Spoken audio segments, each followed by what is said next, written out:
Ya, shalom. Selamat sore saudara semua yang dikasihi Tuhan. Saya bersyukur hari ini kita boleh kembali berjumpa dalam rumah Tuhan. Dan khususnya untuk memuji, menyembah Tuhan dan mendengar firman Tuhan. Kita masih di dalam tema besar kita, Your Word Change. Ada yang bilang changes your world. Perkataanmu merubah duniamu. Ini membuktikan bahwa perkataan kita sangat powerful, sangat luar biasa. Kita tidak bisa berbicara sembarangan karena kita tahu bahwa perkataan kita sangat mempengaruhi hidup kita. Dan untuk sesi yang terakhir, karena ini minggu yang terakhir, bulan depan kita memasuki bulan yang baru, bulan Juli, kita ada tema yang juga sangat menarik untuk dibahas untuk bulan Juli. Tetapi hari ini kita akan masuk sesi yang terakhir dan saya akan berbicara tentang lidah yang sehat dan lidah yang sakit. Mari kita baca bersama-sama Amsal 18 ayat yang ke-21.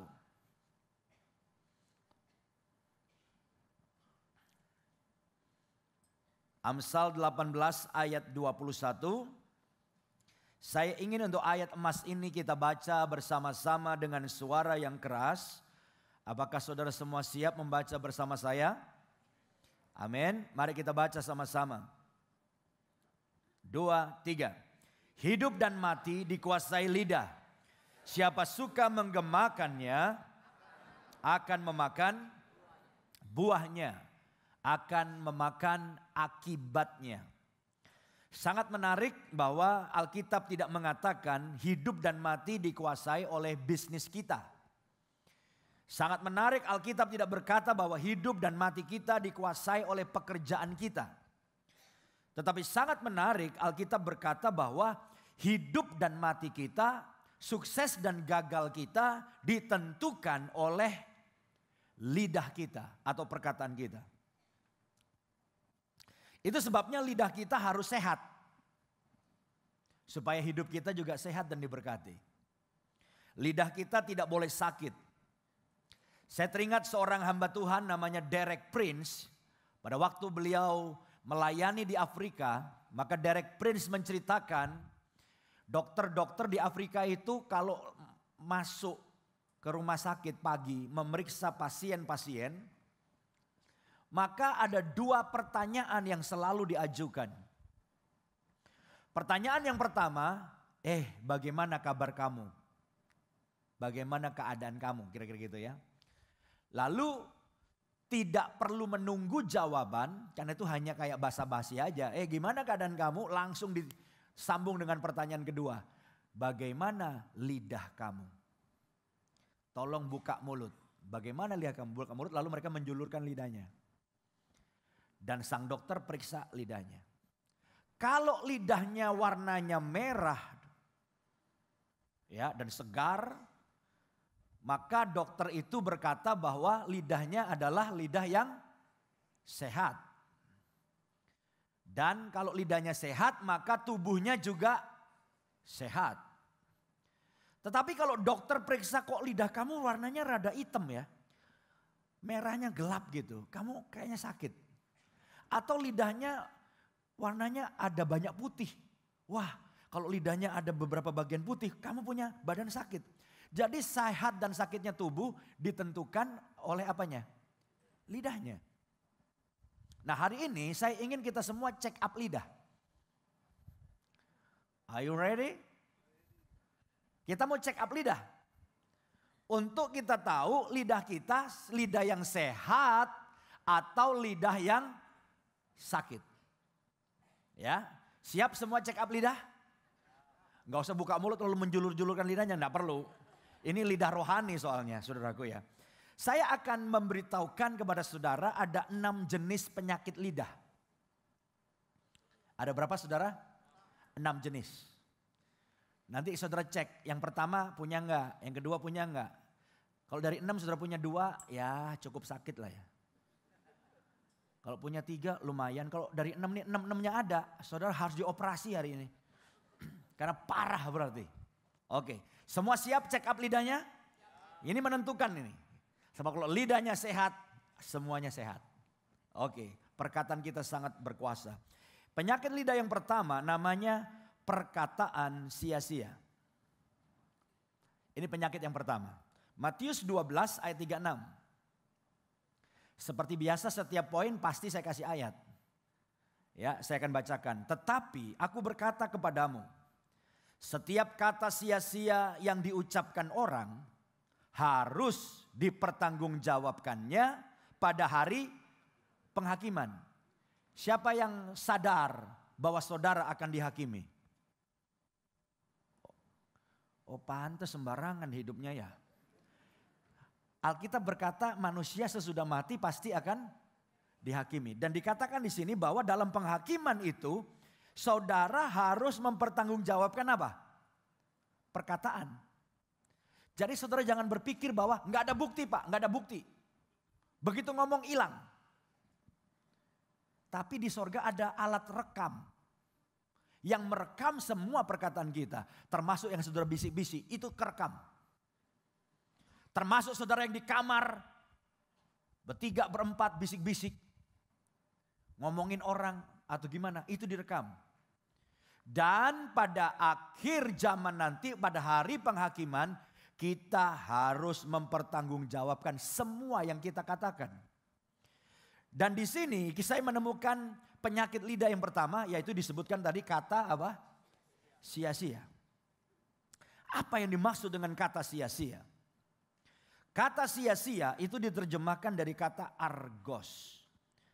Kata sia-sia itu bahasa Yunaninya argos. Apa itu argos? Argos itu artinya kata-kata yang malas. Bukan orangnya yang malas, tapi kata-katanya itu enggak ada arti. Jadi tidak menggerakkan apapun. Argos, kata-kata yang malas. Lalu kata-kata yang menganggur. Jadi omongan-omongan yang sebetulnya ya enggak ada arti. Tidak bekerja atau tidak berguna. Nah ini biasanya omongan-omongan yang sebetulnya hanya buang-buang waktu. Buang-buang tenaga. Bisa dilakukan waktu kita arisan, waktu kita di kafe, waktu kita lagi acara apa, kita ngobrol-ngobrol. Enggak ada artinya. Tetapi ini membuang waktu dan tenaga karena Alkitab berkata setiap anak Tuhan perkataannya itu harus punya arti. Setiap kita perkataannya harus mendorong orang lain, jadi berkat untuk orang lain. Amin saudara. Bukan sekedar asal ngomong tapi enggak ada arti. Tidak menggerakkan apapun. Dan saya percaya kata-kata yang sia-sia ini juga harus dipertanggungjawabkan pada hari penghakiman. Yang setuju katakan amin. Kita berikan kemuliaan bagi Tuhan. Haleluya. Penyakit lidah yang kedua namanya perkataan kotor. Apa yang dimaksud dengan perkataan kotor yang menjadi penyakit lidah yang kedua ini? Saudara mungkin berkata perkataan kotor itu semacam apa ya? Semacam sampah misalnya? Bukan. Bukan itu. Coba sebelum kita lebih lanjut kita baca Kolose pasal 3 ayat yang ke-8. Kolose pasal 3 ayat 8 berkata begini. Tetapi sekarang buanglah semuanya ini. Yaitu marah, geram, kejahatan, fitnah dan kata-kata kotor yang keluar dari mulutmu. Jadi Tuhan ingin kita membuang penyakit yang namanya kata-kata kotor tadi. Apa yang dimaksud dengan kata-kata kotor? Kata-kata kotor itu diterjemahkan dari kata Yunani, dari kata aiskrologia. Artinya kata-kata yang busuk, cabul, memalukan untuk disebut. Ngomong aja malu gitu. Tapi ini ada orang ngomong kenceng-kenceng gak malu. Kenapa? Ya mungkin ada kelainan. Mestinya kalau orang normal mengucapkan itu saja malu. Saya lahir di pulau yang namanya Madura. Waktu kecil saya bertumbuh di situ dan kemudian saya juga di Surabaya. Di Surabaya itu ada satu kata-kata yang kayak umpatan tapi juga kayak udah kebiasaan lah. hanya satu kata terdiri dari dua suku kata. Siapa di sini orang Surabaya? Surabaya. Pasti tahu ya Pak. Saya nggak bisa kasih contoh loh Pak. Begitu saya ngomong jorok nih. Tapi orang Surabaya kalau ngomong itu pasti mantep yo. Mantep. Nah di Madura, tempat saya lahir, itu juga ada satu kata yang kalau dia ngomong tuh mantep rasanya. Tapi itu kata-kata jorok. Yang saya pun gak berani ngomong sekarang, kenapa? Itu gak pantas disebut. Tapi sekarang dunia kita, media, hiburan, stand up comedy. Kalau gak nyerempet-nyerempet yang porno-porno kurang menarik, betul gak? Kalau udah ada indikasi ke yang porno-porno atau ada arti ganda yang bisa dipelesetkan ke yang porno, biasanya langsung ger, orang seneng. Nah tetapi ternyata ini pun termasuk penyakit. Yang Alkitab katakan tadi harus kita buang. Sebab ini kata-kata yang busuk, cabul, dan tidak pantas untuk disebut karena memalukan untuk disebut. Dan saya berdoa bahwa kita semua tidak suka ngomong jorok seperti itu. Yang setuju katakan amin. Ya, dalam nama Yesus ini harus dibuang. Ya. Yang setuju berikan kemuliaan yang paling meriah bagi Tuhan. Haleluya. Yang ketiga, penyakit lidah yang ketiga saya beri nama terlalu banyak bicara. Kok namanya gitu? Ya ini memang namanya itu. Banyak bicara. Amsal 10 ayat 19. Ini alasan kenapa saya sebut bahwa banyak bicara ini penyakit. Dan Alkitab Amsal mengatakan hati-hati. Jangan kamu banyak bicara karena di dalam banyak bicara kita baca aja deh ya. Amsal 10 ayat 19. Di dalam banyak bicara pasti ada pelanggaran. Tetapi siapa yang menahan bibirnya, ini loh penting. Bibir itu mesti ditahan. Mau ngomong nggak penting. Nyinggung orang lain, ditahan. Berakal budi. Ini yang pemazmur minta sama Tuhan. Ya Tuhan, berikan penjaga pada mulut dan bibirku. Sebab kalau saudara banyak ngomong, pasti banyak salah. Pasti. Alkitab Perjanjian Baru berkata hanya orang sempurna yang tidak salah di dalam berkata-kata. Tapi kita coba yang hobi ngomong, itu orang ngumpul udah 2 jam, dia nimbrung, gak ngerti ngomong apa, langsung nyerocos. Sampai orang bilang, lu ngomong apa sih? Gak nyambung. Ada orang yang hobinya kemana-mana, mau ngomong. Saudara menatap saya dengan kesel. Dari tadi Bapak ngomong terus. Maka saya jawab, ini ayat tidak berlaku bagi pendeta. Mengapa? Karena pendeta punya tugas untuk bicara. Bayang kalau saya berdiri itu saya. Ini pendeta kita udah begini kan. Tapi begitu saya turun ke bawah. Sama peraturannya. Dilarang banyak bicara. Hanya di mimbarlah pendeta boleh banyak bicara. Setuju gak? Kalau gak setuju saya turun nih. Saya harus bicara dong. Haleluya. Jadi sekarang saudara kalau mau ngomong ditahan. Penting gak? Bener gak? Perlu gak? Mendatangkan manfaat gak buat saya? Buat orang yang dengar mendapatkan manfaat? Kalau enggak, buat apa? Tahan. Kalau perlu sebelum ngomong hitung sampai 10. Tuh 2, 3. Udah gak pengen ngomong kita udah. Amin. Jadi hari ini kita bertobat dari penyakit lidah yang ketiga, yaitu apa tadi? Terlalu banyak bicara. Nanti dalam kor kalau ada yang banyak ngomong, penyakit yang ketiga nih. Kalau di luar ada yang ngomong, penyakit yang ketiga nih, terlalu banyak bicara. Pasti banyak salah. Mending sedikit bicara jadi sedikit salah. Yang suka katakan amin. Tepuk tangan bagi Tuhan. Haleluya. Yang keempat. Penyakit lidah yang keempat, perkataan jahat dan menipu. Ini saya jadikan satu, kenapa? Di dalam ayat yang kita baca nanti memang ada dua-duanya. Dan menipu itu memang pasti ada unsur mau berbuat apa? Jahat, pasti. Jarang, bahkan saya pikir nggak ada orang nipu. Kenapa lu nipu? Iseng-iseng aja Pak, nggak ada. Biasa orang nipu itu ada unsur memang mau ambil keuntungan atau berbuat jahat. Mazmur 34 ayat 14, coba saudara lihat. Jagalah lidahmu terhadap yang jahat dan bibirmu terhadap apa? Ucapan-ucapan yang apa? Menipu. Saudara yang belajar teologi pasti tahu bahwa kitab Mazmur itu ditulis dengan gaya bahasa kadang-kadang dua kalimat dalam satu ayat tapi saling menjelaskan. Nah, ini ada dua bagian. Bahwa bibir yang menipu itu menjelaskan lidah yang apa? Jahat, dan juga sebaliknya. Jadi orang nipu itu pasti ada hubungannya dengan berbuat jahat.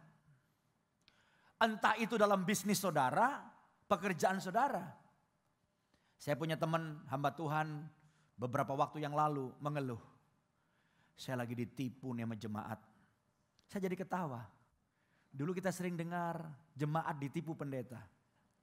Sekarang banyak pendeta ditipu jemaat. Saya ketawa dan saya bilang, ditipu gimana? Rupanya teman saya ini beli mobil bekas di showroom. Ada yang dibuka showroom di sini? Showroom itu kan tempat orang jualan mobil, itu biasanya banyak nipu. Tapi pasti kalau di sini ada yang buka showroom, pasti bukan saudara. Pasti di showroom yang di ujung Bekasi sono atau di mana gitu. Sebab kalau saya bilang saudara, saya khawatir gak bisa pulang, ditungguin di depan. Jadi kadang-kadang di showroom orang dengan gampang ngomong sesuatu yang sebetulnya tidak tepat. Tidak seperti kenyataannya, gak sesuai dengan faktanya. Nah, teman saya cari mobil, mana mobil yang bagus katanya. Yang harganya juga murah, dipilihin. Ini bagus Pak, ini mobil bagus. Lihat catnya masih seger, gak ada dempulan, gak pernah ketabrak. Kasih yang murah dong harganya. Udah saya diskon habis. Teman saya udah gak berani nawar. Kalau udah diskon habis nawar berarti apa saudaraku? Akhirnya belilah. Satu hari dia naik mobilnya. Mobil kok goyang-goyang, jalanannya rusak nih. Tiba-tiba dia mendengar suara keras. Brak! Wah, ada apa nih? Dia menepi. Dia keluar dari mobilnya. Saudara tahu, bodi mobil bagian belakang samping belakang, itu jatuh saudaraku. Gila gak? Jatuh, itu dempulan semua. Plak jatuh gini. Teman saya gitu, begitu dideketin dia lihat tambah kesel lagi. Di dalamnya ternyata dilas. Dan ada tulisan Blue Band. Blue Band. Gila gak? Itu Blue Band. Bayangkan pendeta aja ditipu. Nah, saya tidak tahu apakah dalam bisnis kita adalah orang yang untuk untung ya, kita harus untung. Tapi kita perlu juga punya integritas. Apa yang kita ucapkan orang bisa pegang.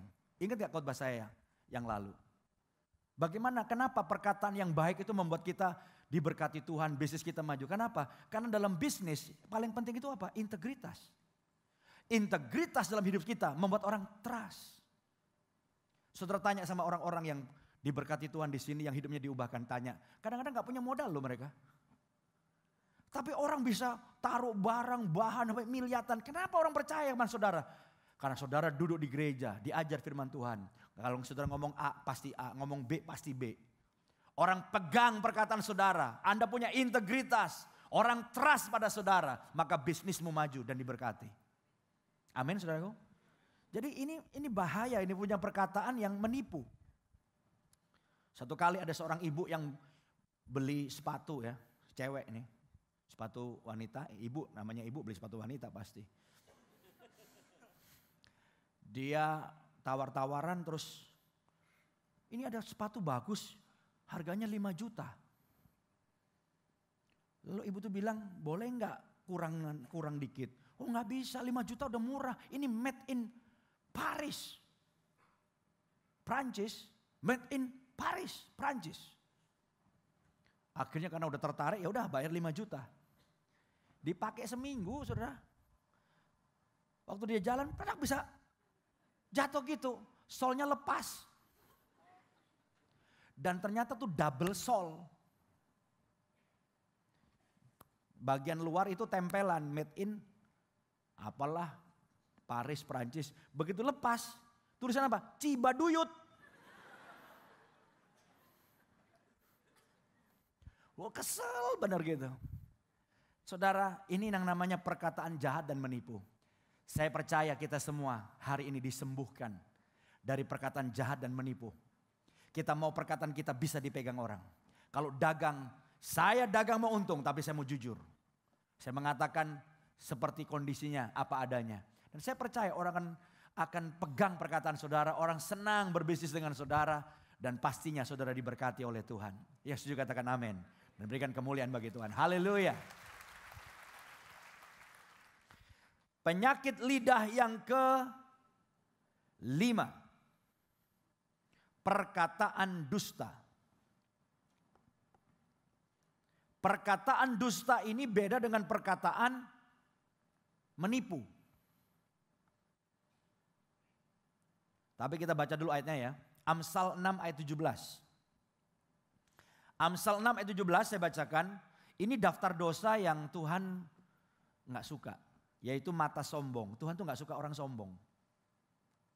Makanya saya selalu berdoa, Tuhan kalau ada sombong-sombong, mulai sombong, ingetin saya.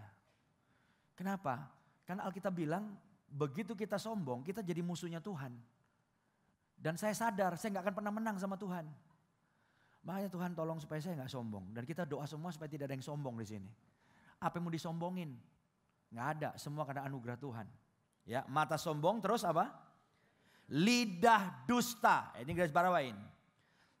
Dan tangan yang menumpahkan darah orang yang tidak bersalah. Jadi lidah dusta atau perkataan apa? Dusta. Ini beda sama nipu. Kalau nipu itu pasti perbuatan jahat. Kalau dusta belum tentu. Ada orang berdusta itu hanya karena malu.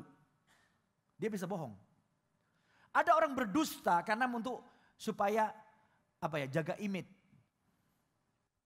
Contoh misalnya soal beli tas. Kalau orang-orang sudah suka beli tas, ibu-ibu, tapi uang kurang, maka beli tas bermereknya di mana, saudaraku? Hah? Mangga 2 atau Mangga 2, oke. Itu Mangga 2 itu ada tas yang aspal ya. Kayak asli tapi palsu. Itu namanya apa tuh? KW. KW apa? KW macam-macam. Ada KW 1. Ada yang bilang KW super. Mana yang benar Pak? Udah KW deh, KW 1 atau KW super lah. Beli 2 juta, 3 juta. Louis Vuitton 3 juta. Saudara datang NCH 5. Hari ini datang nih. Pakai tas dari Mangdu 3 juta. Louis Vuitton. Saya jalan begini. Karena saya bilang kalau tas bermerek kan agak kaku tangannya. Gini.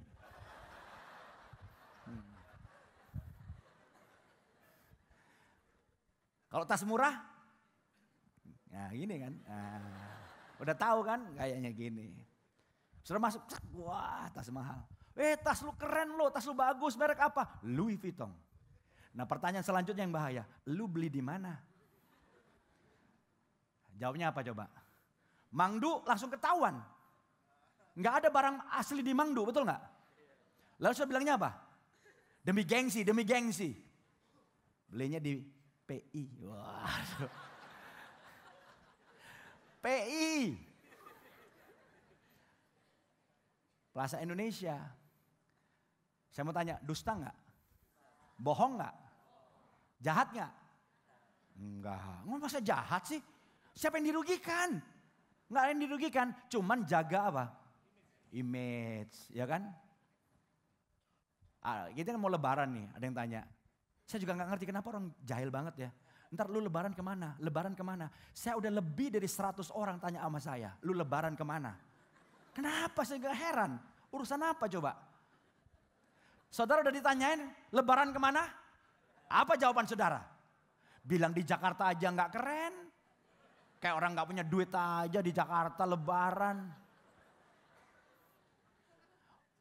Mau jawab ke Bandung, aduh masa lebaran ke Bandung. Sebelahnya apa? Dengan malu-malu, Hong Kong. Dusta gak? Bohong gak? Bohong. Ceritanya lebaran lewat, saudara gak ke Hong Kong, saudara kemana? Bandung. Ke Bandung saudara belanja, potret-potretan. Saudara lupa, udah ngomong ke Hong Kong, lupa. Saudara potret-potret di Bandung diposting di Instagram. Terus teman saudara lihat, loh katanya lu ke Hong Kong. Kok Instagram lu kayaknya nih daerah Cihampelas deh nih. Cihampelas nih. Terus saudara bilang, ingat dosa melahirkan dosa. Dosa ditutupi dengan dosa. Sekali Anda bohong, bilang ke Hong Kong padahal ke Bandung, Anda harus tutupi lagi dengan dosa berikutnya. Itu late post.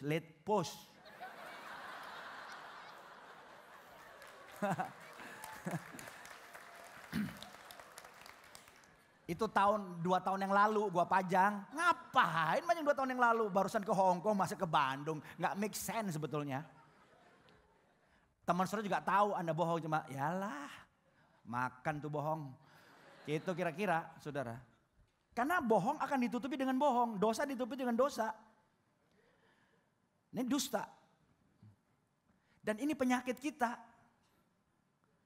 Nggak ada yang dirugikan. Saudara pergi ke gereja atau saudara pergi kemana. Naik apa? Ngomong naik bajai. Nggak keren. Naik taksi lebih keren. Naik taksi. Banyak loh orang yang mampir ke rumah saudara, ke toko saudara. Itu naik bajai. Berhentinya di ujung jauh. Dia lebih rela jalan kaki. Lalu ngomong, lu naik apa? Naik taksi. Maaf ya kalau ada yang tersinggung. Saya nggak nyinggung siapapun loh. Nggak nyinggung. Tapi dari sekian banyak orang, saya khawatir jangan-jangan ada yang seperti itu. Ini termasuk bohong. Dusta. Mungkin orang lain enggak, tapi ya dusta. Bohong. Nah ini juga Tuhan ingin disembuhkan. Kita disembuhkan. Saya tidak malu untuk bilang bahwa jasa ini murah. Saya enggak malu untuk bilang bahwa sepatu saya murah. Murah bukan berarti jelek. Mereknya enggak terkenal. Itu aja. Dan saya tidak pernah makan mereknya. Itu masalahnya. Jadi saya enggak pusing orang mau bilang apa. Saya punya teman, jeansnya percis kayak saya. Ini ada item-itemnya gini. 5 juta. Yang saya pakai, kalau beli 5 juta, dapat 12.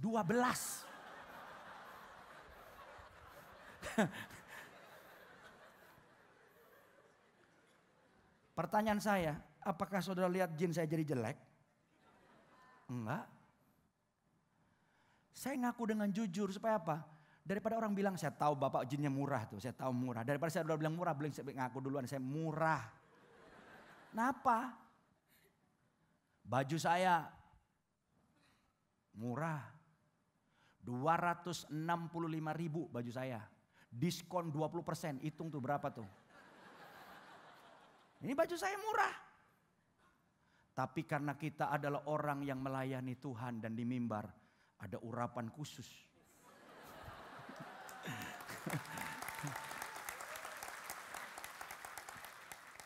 Jadi kayaknya mahal gitu.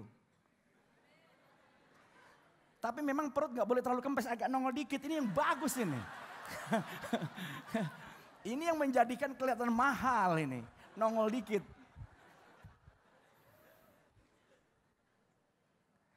Orang itu kadang-kadang suka mentertawakan kekurangan orang lain. Saudara tertawa, saya dalam hati menangis sebetulnya. Ya karena mengecilkan perut susah. Yang muda-muda ini waktunya Anda body diperhatikan. Kalau tambah tua, metabolisme menurun. Dulu lari bentar aja badan turun. Sekarang udah lari, udah berenang gak turun-turun. Kenapa? Makin tua kita metabolismenya makin susah untuk turunin berat badan. Kita kembali ke sini. Pokoknya jangan berdusta. Gak perlu motong rambut mahal-mahal. Gak perlu. Ini motong rambut. Berapa puluh ribu aja. Nggak perlu yang saya nggak anti barang mewah loh. Tapi kalau saya berpikir, kalau saya orangnya beda. Kalau misalnya memang ada waktu saya suka mahal dan saya ada uang, saya beli. Saudara semua yang diberkati Tuhan, gak usah ikut-ikutan kayak saya. Gak usah, tapi kalau sudah diberkati, uang itu berkat Tuhan juga perlu dinikmatin. Saya gak anti tas mahal. Saudara diberkati Tuhan, beli tas yang mahal. Jangan punya uang ditabung, mati gak dibawa. Nikmatin. Makan yang enak, ya makan yang enak sedikit. Kalau uang diberkati kenapa? Ajak pendetanya makan, itu juga bagus. Amin saudara? Ya. Jadi saya mau mengatakan ini maksudnya begini. Apakah Pak Yosia tidak punya baju yang mahal, celana yang mahal? Punya. Tapi dibandingin yang murah, mungkin 1:25. Punya. Tapi ya buat saya nggak harus. Jadi saudara jangan pulang dan berpikir yang kayaknya dosa nih kalau kita bermerek. Enggak juga. Nikmati berkat Tuhan. Tapi kalau saudara belum punya uang segitu, maksain diri. Utang, waduh saya paling tidak suka orang utang untuk beli barang. Kalau utang buat makan apa boleh buat lah, kalau nggak makan kan mati kita. Utang buat beli tas ngapain? Utang buat jalan-jalan ngapain? Itu nggak tahu diri saya bilang. Pakai digesek. Siapa yang bayar? Digesek terus tipis teman digesek.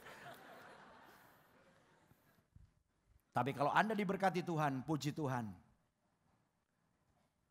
Oh ini udah jam 6 lewat ya, oke. Sekarang yang ke-6. Yang terakhir. Soalnya masih panjang nih, yang terakhir masih panjang.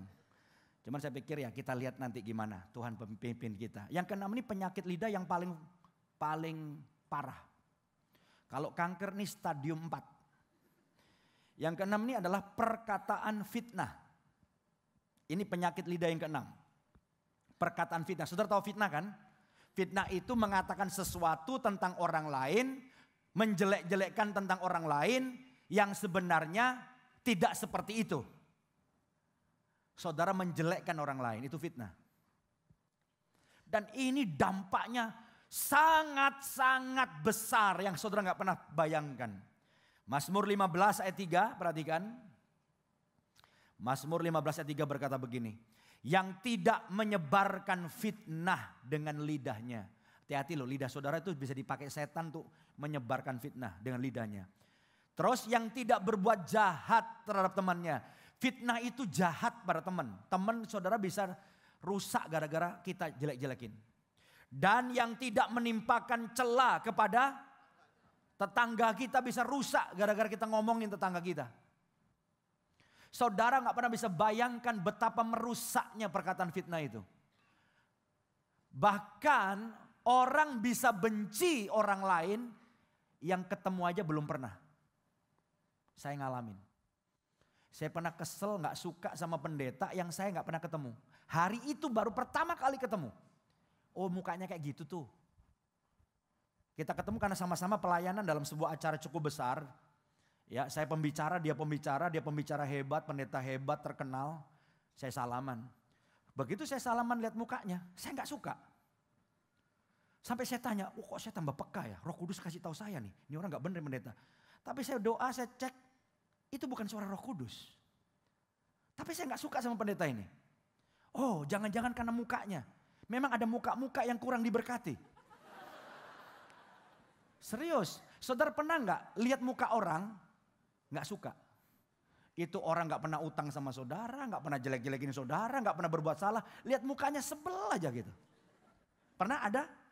Itu wajah yang kurang diberkati kan? Tapi saya lihat wajah pendeta itu oke-oke aja, enak dilihat, ganteng. Setelah saya menyelidiki kenapa saya gak suka, saya menemukan alasan kenapa saya gak suka. Ternyata 1 tahun yang lalu ada orang yang bicara dengan saya panjang lebar tentang pendeta itu. Itu Pak Pendeta, kayak malaikat di mimbar padahal kelakuan Pak. Blablabla. Jadi di otak saya sudah terekam bahwa itu pendeta gak benar, betul gak? itu ternyata saudaraku merusak. Pendeta tuh di mata saya udah rusak gitu maksudnya. Makanya ada peribahasa yang mengatakan fitnah lebih kejam dari pembunuhan. Ya ada kan? Walaupun saya kurang setuju, saya lebih suka difitnah daripada dibunuh. Kalau saya, mending saya difitnah lah daripada dibunuh. Saya kemarin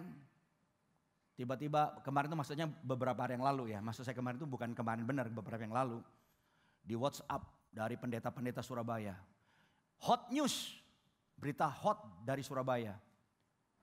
Pendeta Yosia nonton video porno. Saya ketawa-ketawa aja karena saya udah tahu. Saya udah dikasih tahu bahwa saya itu baru punya Facebook. Ada beberapa waktu yang lalu tapi pasif. Cuman saya punya Instagram. Instagram pun itu sebetulnya saya tanda kutip diracunin anak-anak muda. Ayo supaya pendeta gaul. Akhirnya saya punya Instagram. Cuma teman-teman saya yang udah duluan, followernya tuh 30 ribu, 25 ribu. Saya kan masih baru nih, ini baru 5 bulan nih. Orang bilang follower saya udah banyak, udah 3 ribu lebih saya.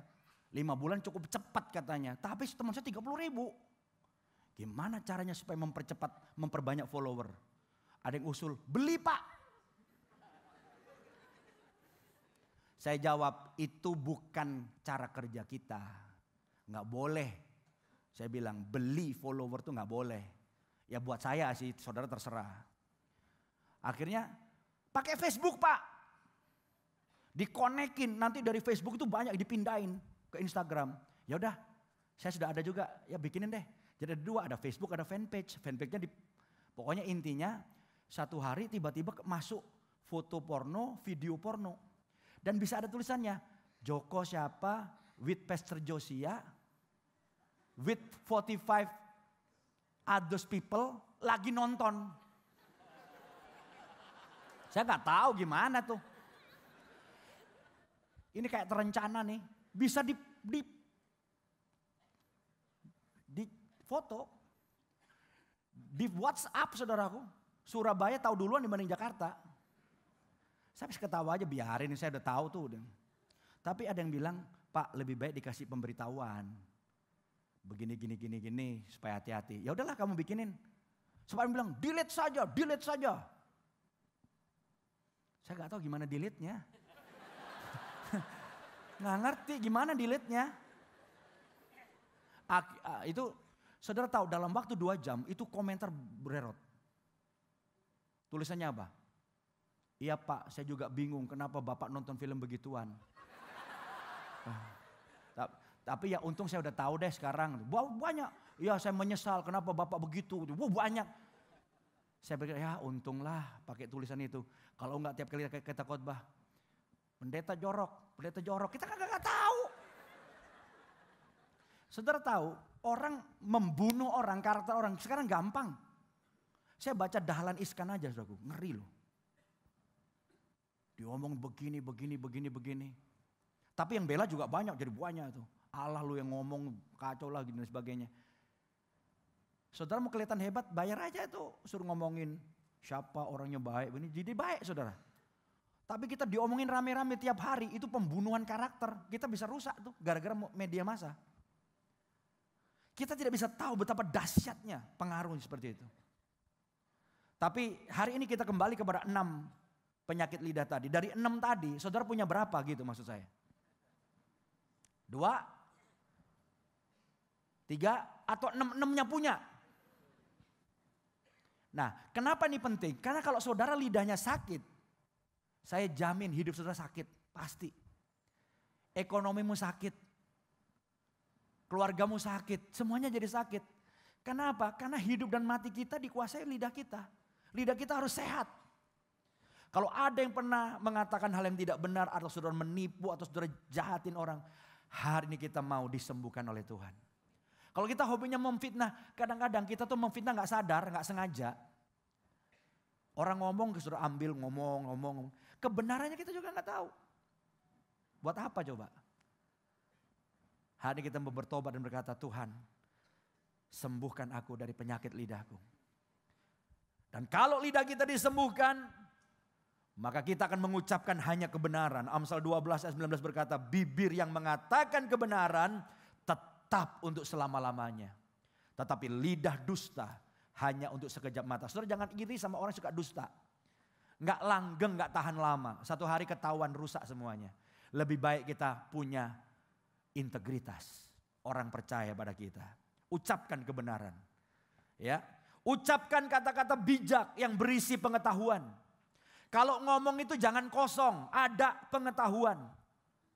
Amsal 15 ayat 2 berkata, lidah orang bijak mengeluarkan pengetahuan, tetapi mulut orang bebal mencurahkan kebodohan. Orang tuh kalau bodoh ya banyak ngomong, tambah ketahuan bodohnya. Orang bodoh diem. Orang segen, diem aja. Jangan ngomong apa, nggak ketahuan bodohnya. Tapi yang paling hebat, saudara ngomong banyak ilmunya. Nah ini yang saya paling suka nih sama orang ini. Saya kalau diajak orang-orang hebat, capek-capek 2 jam saya mau. Sambil ngobrol saya belajar. Pulang tambah pinter. Tapi kalau saya diajak orang yang omongnya kosong, muter-muter, bikin pusing. Buang waktu. Saudara juga kalau pilih teman, kalau saudara mau berteman, pilih teman yang baik. Jangan ada yang bilang anak Tuhan itu kalau berteman gak pilih-pilih, salah itu. Gak ada ayatnya tuh. Ayatnya adalah kalau berteman harus pilih teman. Pilih teman yang membawa engkau lebih dekat sama Tuhan. Pilih teman yang membuat hidupmu meningkat. Kalau teman loh, kalau nolong gak usah pilih-pilih, tolong. Tapi kalau berteman, cari teman yang membawa kemajuan. Sebab dari teman-temanmu, kata seorang yang hebat, aku bisa tahu siapa kamu.